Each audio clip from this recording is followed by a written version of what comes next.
Liberty by John Stuart Mill. First published in 1859. This reading is based on a text at the website www.earlymoderntexts.com. Reader, Mill Nicholson. Chapter 1. Introduction. The subject of this essay is not the so-called liberty of the will that is unfortunately opposed to the misnamed doctrine of philosophical necessity. That is, I shan't be writing about anything like the issue between free will and determinism. My topic is civil or social liberty, the nature and limits of the power that society can legitimately exercise over the individual. This question is seldom posed, and almost never discussed in general terms. Yet it lurks behind many of the practical controversies of our day, profoundly influencing them, and is likely soon to make itself recognized as the vital question of the future. This isn't a new issue. Indeed, it has, in a certain sense, divided mankind almost from the earliest times. But given the progress the more civilized parts of humanity have made, it comes up under new conditions, and needs a different and more fundamental treatment. The struggle between liberty and authority is the most conspicuous feature of the parts of history that go furthest back, particularly in the histories of Greece, Rome, and England. But in olden times this contest was between subjects, or some classes of them, and the government. By liberty was meant protection against the tyranny of the political rulers. Except in some of the democratic governments of Greece, the rulers were seen as inevitably antagonists of the people they ruled. They consisted of a single governing person, or a governing tribe or caste, who derived their authority from inheritance or conquest, or at any rate not from the consent of the governed, and whose supremacy men didn't risk challenging, and perhaps didn't want to challenge, whatever precautions might be taken against its being used oppressively. Their power was regarded as necessary, but also as highly dangerous, because it was a weapon that they would try to use against their subjects as much as against external enemies. To prevent the weaker members of the community from being preyed on by innumerable vultures, there needed to be a predator stronger than the rest, whose job was to keep the vultures down. But as the king of the vultures would be just as intent on preying on the flock as would any of the minor predators, the subjects had to be in a perpetual attitude of defence against his beak and claws. So the aim of patriots was to set limits to the power that the ruler should be allowed to have over the community, and this limitation was what they meant by liberty. They tried to achieve it in two ways. First, by getting certain political liberties or rights to be recognized. If the ruler were to infringe these, that would be regarded as a breach of duty, and particular resistance or general rebellion would be regarded as justifiable. A second, later approach was to establish constitutional checks according to which some of the governing powers' more important acts required the consent of the community, or of a body supposed to represent its interests. In most European countries, the ruling power was more or less compelled to submit to the first of these kinds of limitation. Not so with the second, and the principal object of the lovers of liberty everywhere came to be getting this constitutional limit on the ruler's power, or, when they already had it to some extent, achieving it more completely. And so long as mankind were content to fight off one enemy with help from another enemy, and to be ruled by a master on condition of a fairly effective guarantee against his tyranny, they didn't aim at anything more than this. But a time came in the progress of human affairs when men stopped thinking that their governors must inevitably be an independent power, with interests opposed to their own. It appeared to them much better that the various officers of the state should be their appointees, their delegates, who could be called back from office at the people's pleasure.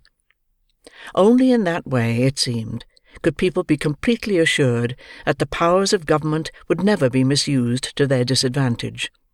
This new demand, to have rulers who were elected and temporary, became the prominent aim of the Democratic party, wherever any such party existed, and it largely replaced the previous efforts to limit the power of rulers. As the struggle proceeded for making the ruling power come from the choice of the ruled, some people started to think that too much importance had been attached to limiting the power itself. The thought was this: limitations on the power of government is something to be used against rulers whose interests are habitually opposed to those of the people. What we now want is for the rulers to be identified with the people, for their interests and decisions to be the interests and decisions of the nation. The nation doesn't need to be protected against its own will. There is no fear of its tyrannizing over itself. As long as the rulers are responsible to the nation and easily removable by it, it can risk trusting them with power. The ruler's power is simply the nation's own power, concentrated and in a form convenient for use. This way of thinking, or perhaps rather of feeling, was common among the last generation of European liberalism, and apparently it still predominates in Europe, outside Britain. Those who would set any limit to what may be done by a government stand out as brilliant exceptions among the political thinkers of continental Europe. A similar attitude might by now have been prevalent in our own country, if it weren't for a change in the circumstances that for a time encouraged it. But in political and philosophical theories, as well as in persons, success reveals faults and weaknesses that failure might have hidden from view.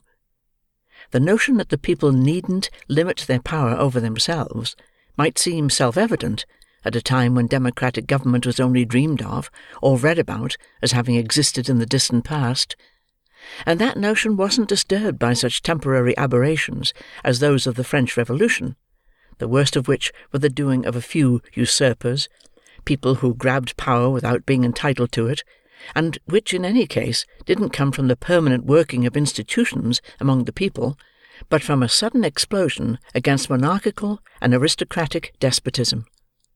In time, however, a democratic republic came to occupy much of the earth's surface, and made itself felt as one of the most powerful members of the community of nations, and elected and responsible government became subject to the scrutiny and criticisms that any great existing fact is likely to draw on itself. It was now seen that such phrases as self-government and the people's power over themselves don't express the true state of the case. The people who exercise the power aren't always the ones over whom it is exercised, and the self-government spoken of is the government not of each by himself, but of each by all the rest. The will of the people in practice means the will of the most numerous or the most active part of the people, that is, the majority, or those who get themselves accepted as the majority. So, the people may desire to oppress some of their number, and precautions are as much needed against this as against any other abuse of power. Thus, the limitation of government's power over individuals loses none of its importance when the holders of power are regularly accountable to the community, i.e., to the strongest party in it. This view of things recommends itself equally to the intelligence of thinkers and to the desires of the important groups in European society, whose real or supposed interests democracy opposes. So it has had no difficulty in establishing itself, and in political theorizing, the tyranny of the majority is now generally included among the evils that society should guard against. Like other tyrannies, the tyranny of the majority was at first feared primarily as something that would operate through the acts of the public authorities, and this is how the man in the street still sees it. But thoughtful people saw that society itself can be the tyrant, society collectively tyrannizing over individuals within it, and that this kind of tyranny isn't restricted to what society can do through the acts of its political government. Society can and does enforce its own commands, and if it issues wrong commands, or any commands on matters that it oughtn't to meddle with at all, it practices a social tyranny that is more formidable than many kinds of political oppression. Although it isn't usually upheld by such extreme penalties, it leaves fewer means of escape, penetrating much more deeply into the details of life, and enslaving the soul itself. So protection against the tyranny of government isn't enough. There needs to be protection also against the tyranny of prevailing opinion and feeling, against the tendency of society to turn its own ideas and practices into rules of conduct, and impose them, by means other than legal penalties, on those who dissent from them, to hamper the development and, if possible, to prevent the formation of any individuality that isn't in harmony with its ways. There is a limit to how far collective opinion can legitimately interfere with individual independence, and finding and defending that limit is as indispensable to human welfare as is protection against political despotism. But though this proposition isn't likely to be disputed in general terms, the practical question of where to place the limit, how to make the right adjustment between individual independence and social control, is a subject on which nearly all the work remains to be done. Everything that makes life worth living for anyone depends on restraints being put on the actions of other people. So some rules of conduct must be imposed, in the first place by law, and by public opinion on many things that aren't suitable for bringing under law. What should these rules be? That is the principal question in human affairs, but with a few obvious exceptions, it is one that least progress has been made in resolving. It hasn't been answered in the same way in any two historical periods, and hardly ever in two countries in the same period. And the answer of one period or country is a source of amazement to another. Yet the people in any given country, at any given time, don't see any problem here. It's as though they believed that mankind had always held the same view about what the rules should be. The rules that hold in their society appear to them to be self-evident and self-justifying. This almost universal illusion is one example of the magical influence of custom. The effect of custom in preventing any doubts concerning the rules of conduct that mankind impose on one another is made all the more complete by the fact that this isn't something that is generally thought to require reasons, whether for someone to give to others or to give to himself. People are accustomed to believing that on such topics their feelings are better than reasons, and make it unnecessary to have reasons. The practical principle that leads them to their opinions about how one should behave is the feeling in each person's mind that everybody should be required to act as he, and those who feel as he does would like them to act. Of course, no one admits to himself that his standard of judgment is what he likes. But when an opinion on how people should behave isn't supported by reasons, it can count only as one person's preference. And if reasons are given, and turn out to be a mere appeal to a similar preference felt by other people, it is still only a matter of liking, the likes of many people, instead of one person. To an ordinary man, however, his own preference, with other people sharing it, is not only a perfectly satisfactory reason, but is the only reason he has for most of his notions of morality, taste, or propriety, except for notions that are explicitly written in his religious creed, and even that is something he interprets mainly in the light of his personal preferences. Men's opinions about what is praiseworthy or blamable are affected by all the various causes that influence their wishes concerning the conduct of others, and these causes are as numerous as those that influence their wishes on any other subject. It may be any of these: their reason, their prejudices or superstitions, their social feelings, their antisocial feelings, envy or jealousy, arrogance or contempt, their desires or fears for themselves, their legitimate or illegitimate self-interest. The last of these is the most common. In any country that has a dominant class, a large portion of the morality of the country emanates from that class, from its interests and its feelings of class superiority. The morality between Spartans and slave warriors, between planters and Negroes, between monarchs and subjects, between nobles and peasants, between men and women, has mostly been created by these class interests and feelings. On the other hand, where a class has lost its dominant position, or where its dominance is unpopular, the prevailing moral sentiments frequently show the marks of an impatient dislike of any kind of dominance. Rules of conduct, both positive and negative, that have been enforced by law or opinion, have also been influenced by mankind's servile attitude towards the supposed likes or dislikes of their worldly masters or of their gods. This servility is essentially selfish, but it isn't hypocrisy. It gives rise to perfectly genuine sentiments of abhorrence, such as have made men burn magicians and heretics. Along with so many baser influences, the general and obvious interests of society have of course had a large share, in the direction of the moral sentiments. But they have played this role not so much by serving directly as reasons for this or that moral view, as by causing various likes and dislikes which lead to this or that moral view.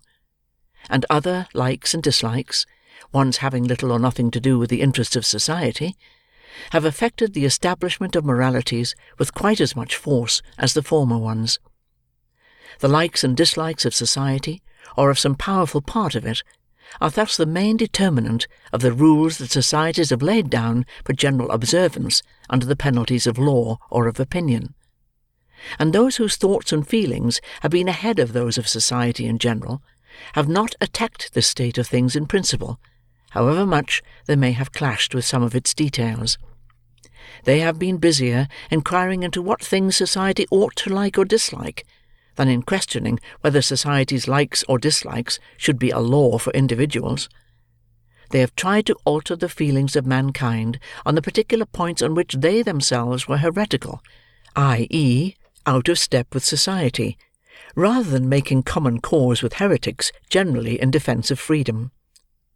The only case in which the higher ground has been taken on principle, and maintained with consistency, by more than a few individuals, is that of religious belief, and this is instructive in several ways, partly because it provides a most striking instance of the fallibility of what is called the moral sense.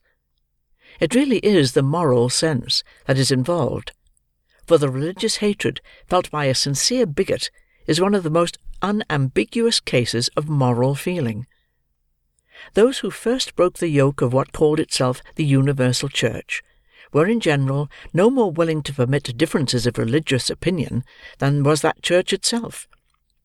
But when the heat of the conflict was cooled without giving a complete victory to any party, and each church or sect saw that the most it could hope for was to hold the ground it already occupied, minorities were compelled to plead to those whom they could not convert for permission to differ. They had to do this because they saw no chance of becoming majorities. So it is on this battlefield, and hardly anywhere else, that the individual's rights against society have been asserted on broad grounds of principle, and society's claim to exercise authority over dissentients has been openly challenged. The great writers to whom the world owes what religious liberty it possesses have mostly asserted freedom of conscience as a right that can't be taken away, and have flatly denied that a human being is accountable to others for his religious belief. Yet mankind are so naturally intolerant over anything they really care about, that real religious freedom has existed hardly anywhere, except where religious indifference has weighed in on the side of it, merely because it dislikes having its peace disturbed by theological quarrels. In the minds of almost all religious persons, even in the most tolerant countries, the duty of toleration is admitted with unspoken reservations. One person will put up with dissent in matters of church government, but not of dogma. Another can tolerate anyone except a Roman Catholic or a Unitarian. A third tolerates everyone who believes in revealed religion, but not those whose religious beliefs are based on arguments and evidence rather than on revelation. A few extend their charity a little further, but won't tolerate those who don't believe in a God and in a future state. Wherever the sentiment of the majority is still genuine and intense, it gives a wide scope to its claim to be obeyed. The yoke of opinion may be heavier in England than in most other countries of Europe, but our yoke of law is lighter. This is because of the special facts of English political history. Here there is considerable resentment of direct interference with private conduct by the legislative or the executive power, though this comes not so much from any proper respect for the independence of the individual, as from the continuing tendency to see the government as standing for interests opposite to the public's. The majority haven't yet learned to feel the power of the government as being their power, or its opinions as being their opinions. When they do so, individual liberty will probably be as vulnerable to invasion from the government as it already is from public opinion. But up to now, there has been considerable opposition to any attempt by the law to bring in new controls over individuals. This happens with very little careful thought about whether the matter is within the legitimate sphere of legal control, so that the feeling against government interference, though highly beneficial on the whole, may in particular cases be misplaced quite as often as it is well grounded. There is, in fact, no recognized principle that is generally used to decide whether a given item of government interference is proper. People decide in individual cases according to their personal preferences. Some, whenever they see any good to be done or evil to be remedied, are willing for the government to do something about it, while others would put up with almost any amount of social evil rather than add anything to the scope of government control over human life. And men choose sides in any particular case according to this general direction, for or against governmental control, of their sentiments, or to how much they feel their own interests to be involved in the matter in question, or to whether they think that the government would settle the matter in the way they prefer, but very rarely on the basis of any firm, considered opinion about what things are fit to be done by a government. And it seems to me that because of this absence of rule or principle, one side is wrong as often as the other. The interference of government is improperly supported and improperly condemned with about equal frequency. The object of this essay is to assert one very simple principle, and to argue that it should absolutely govern how society deals with its individual members in matters involving compulsion and control, whether through physical force, in the form of legal penalties, or through the moral coercion of public opinion. The principle is this: the only end for which people are entitled, individually or collectively, to interfere with the liberty of action of any of their number is self-protection. The only purpose for which power can be rightfully exercised over any member of a civilized community against his will is to prevent harm to others. The person's own good, whether physical or moral, isn't a sufficient ground for interference with his conduct. He cannot rightfully be compelled to do, or not do, something because doing it or not doing it would be better for him, would make him happier, would be wise, in the opinions of others, or would be right. These are good reasons for protesting to him, reasoning with him, persuading him, or begging him, but not for compelling him or for punishing him if he acts otherwise. To justify compulsion or punishment, the conduct in question must be likely to bring harm to someone else. The only part of anyone's conduct for which he is answerable to society is the part that concerns others. In the part that concerns himself alone, he is entitled to absolute independence. Over himself, over his own body and mind, the individual is sovereign. I hardly need say that this doctrine is meant to apply only to human beings when they have reached the age of maturity.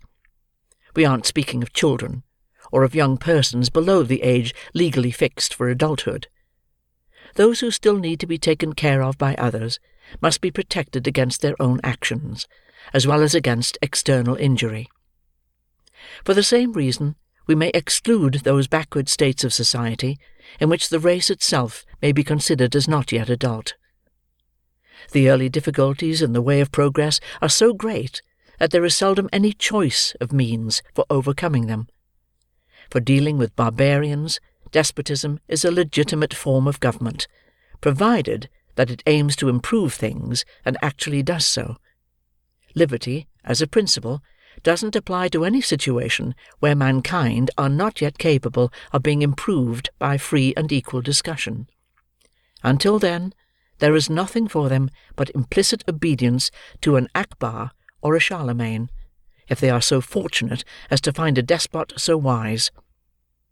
But in all the nations I am concerned with here, the people long ago became capable of self-improvement through conviction or persuasion, and once that stage has been reached, compulsion is no longer admissible as a means to their own good, and is justifiable only for the security of others. I am talking here about direct physical compulsion, and compulsion through penalties for non-compliance. It might seem easier for me to defend my position if I took this stance: it is just objectively abstractly right that people should be free, never mind what the consequences of their freedom are.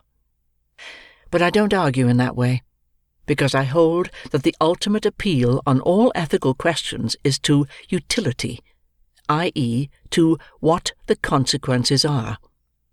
However, it must be utility in the broadest sense, based on the permanent interests of man as a progressive being.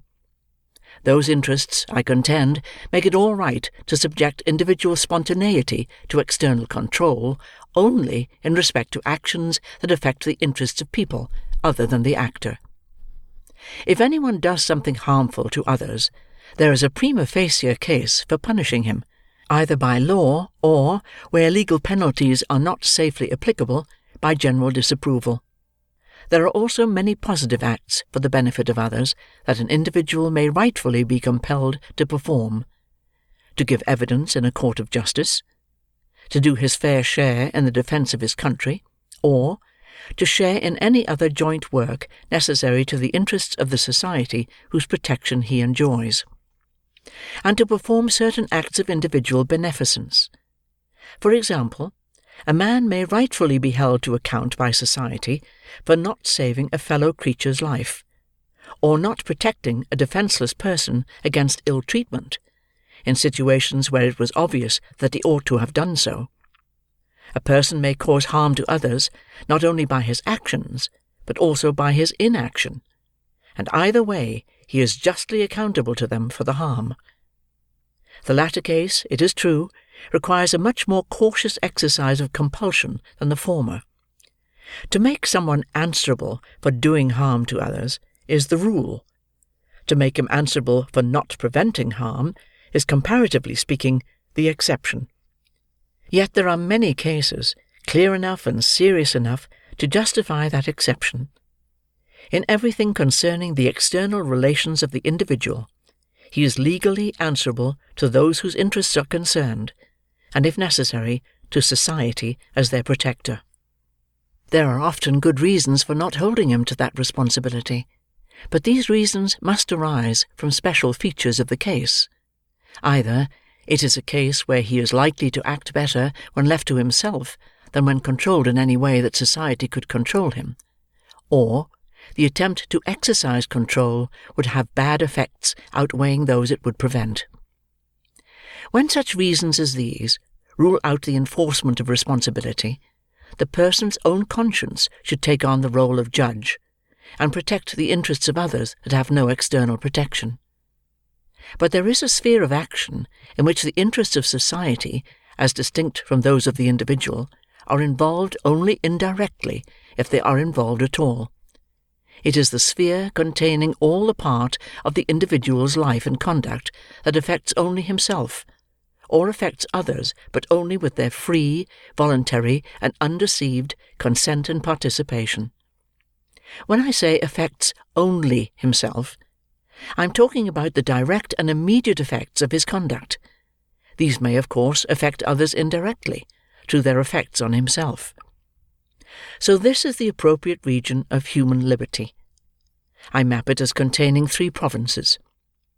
The first is the inward domain of consciousness, demanding liberty of conscience in the broadest sense, liberty of thought and feeling, absolute freedom of opinion and sentiment on all subjects, practical or theoretical, scientific, moral, or theological, and liberty of expressing and publishing opinions. This last may seem to belong under a different principle, since it involves conduct that affects other people, but it can't in practice be separated from the liberty of thought. It is almost as important as that, and rests in great part on the same reasons. The second domain is the liberty of tastes and pursuits, of shaping our life to suit our own character, of doing what we like. All this without hindrance from our fellow creatures, so long as what we do doesn't harm them, even though they may think our conduct foolish, perverse, or wrong. Thirdly, following from the first two domains of liberty, there is the liberty of individuals to unite for any purpose not involving harm to others, always supposing that the people in question are of full age and aren't being forced or deceived. No society in which these liberties are not mainly respected is free, whatever its form of government, and none is completely free in which they don't exist absolute and unqualified. The only freedom that deserves the name is the freedom to pursue our own good in our own way, so long as we don't try to deprive others of their good, or hinder their efforts to obtain it. Each person is the proper guardian of his own health of body, mind, and spirit. Mankind gain more from allowing each other to live in the way that seems good to themselves, than they would gain from compelling each to live in the way that seems good to the rest.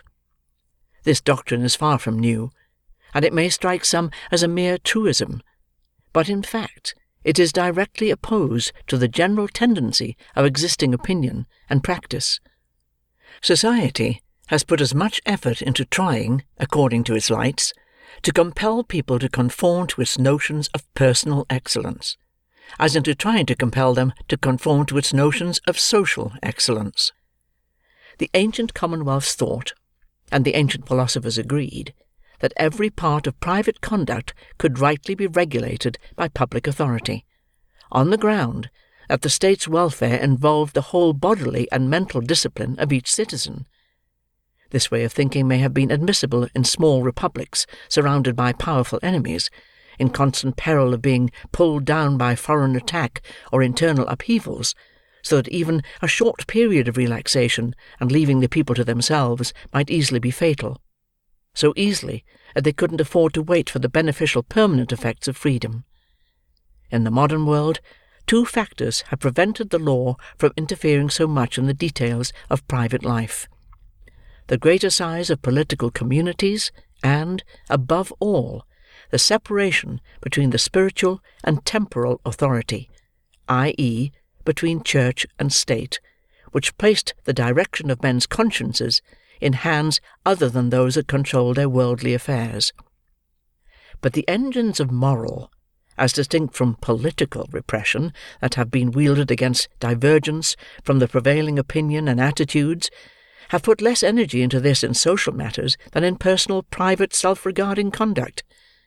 A reason for this is that religion, the most powerful of the elements that have contributed to forming moral feeling, has almost always been governed either by the ambition of a hierarchy seeking control over every department of human conduct, or by the spirit of Puritanism. But that isn't the whole story, for some of the modern reformers who have most strongly opposed the religions of the past have been right up there with the churches and sects in asserting their right to spiritual domination.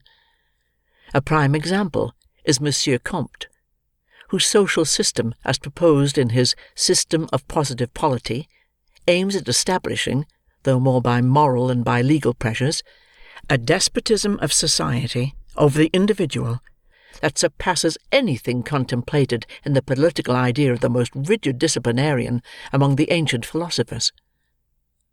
Apart from the special views of individual thinkers, there is also in the world at large an increasing inclination to stretch unduly the powers of society over the individual, through the force both of opinion and of legislation, and because the tendency of all the changes taking place in the world is to strengthen society and lessen the power of the individual, this encroachment is not one of the evils that tend spontaneously to disappear, but on the contrary it tends to grow more and more formidable.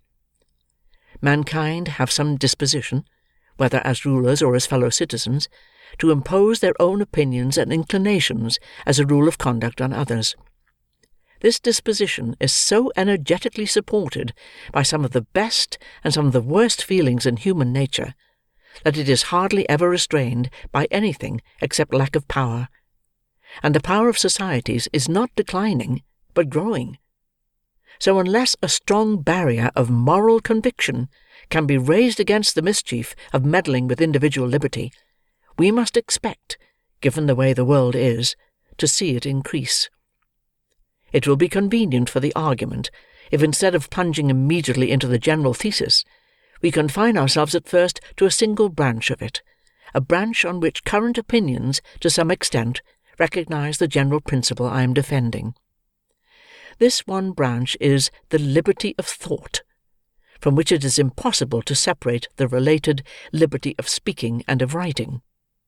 These liberties form a considerable part of the political morality of all countries that profess religious toleration and free institutions, but the philosophical and practical grounds on which they rest are perhaps not as familiar to people in general, or as thoroughly grasped even by many of the leaders of opinion as might have been expected. Those grounds, when rightly understood, also apply to other divisions of our subject, and a thorough consideration of this part of the question is the best introduction to the remainder. So I hope you'll forgive me if nothing that I am about to say is new to you, as I embark on yet one more discussion of something that has often been discussed over the past 3 centuries. End of chapter 1.